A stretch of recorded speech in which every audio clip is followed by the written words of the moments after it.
Then what's funny is everyone thinks we're skipping to Apex. No. You guys don't know the stories. There's a story before that. And here's the story, which is I am friends with Henry G. Spoiler, I actually recommended him to Cloud9. That's right. It's all my fault. No, whatever. You know, I thought it was going to be great, obviously. Right. And the reason I recommended him, Jacob, is because I knew they had a massive budget. That's why when everyone knows, like, Esotag got mega pick. Yeah, that wasn't supposed to be Esotag. That was supposed to be Zipnix. Like, certain other positions weren't supposed to be other players. And I remember what Henry G's, like, shortlists of players were. And I always tell people, the reason why it's so unfair the way that project was judged is because it's almost like he had to go down the whole shortlist. And it was the names at the bottom that he had to sign because everyone said no, or they asked for, like, absolutely ridiculous money, or people would only join if this guy can join. And the problem with making teams is if you make them from nothing, you can't get Nico to join, because why is he going to join when he doesn't know what the other four are? And then if you can't get Nico, you're not going to get, like, fucking, let's say, JKS to join, because he's going to go, I'm not going to join my own either. And eventually you have to sign the worst players for too much money, and you can end up like he did. I've heard one of the names near the top of this was Jacob. I've heard he wanted Jacob, he wanted JKS, he asked for a bunch of these players. But so what is this true? What was the reason not to join the project? I remember, because I had a couple of talks with Henry, and he wanted both me and JKS, and then, like, I think he first wanted only Justin, and then he wanted us both, and then it was only me, because maybe Justin had gone other ways. I can't 100% remember, but I remember speaking with him, and Kazad was the coach, so I was like, this is almost like a sealed deal, you know? And if I don't remember 100% wrong, like, we agreed on the salary was fine, but it was the buyout that was the problem. Like, 100 Thieves wanted, I can't remember.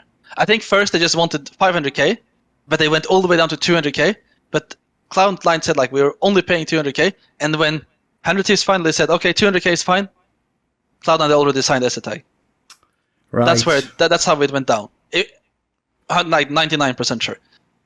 And, like, I was thinking at the time, like, when I saw, like, oh my god, they bought Esotag, I can't remember what the buyout was, but it was, like, crazy, and I saw the salary, I was like, oh my fucking god, like, I knew, I have seen Esotag doing great in Australis, but fucking did they sign Nico, or what the hell happened? I know.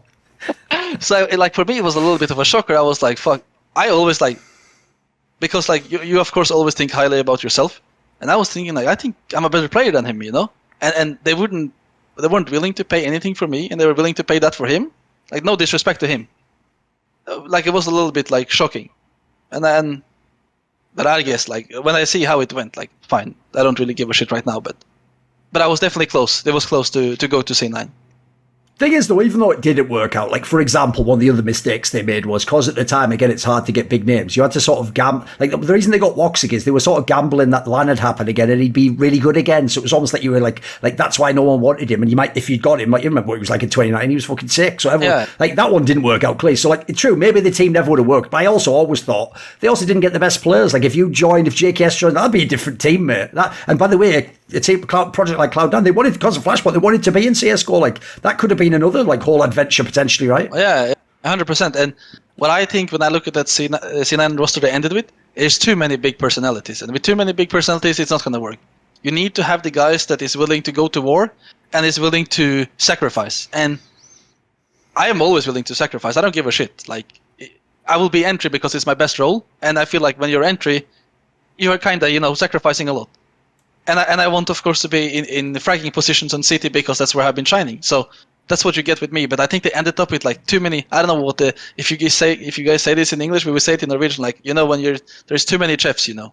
Too many cooks in the kitchen is what we say. Yeah. Yes. And that's what I felt with that. That, like, I feel like Woxic definitely has a personality. Alex definitely has personality. Esotag has personality. And then Messi was this young kid, so he was probably willing to do anything. And who was their fifth? Floppy. So, like, I think Floppy is a good player, but I feel like they were like, fuck, we can't get a fifth, so let's just take him. He's already on the bench. So yes.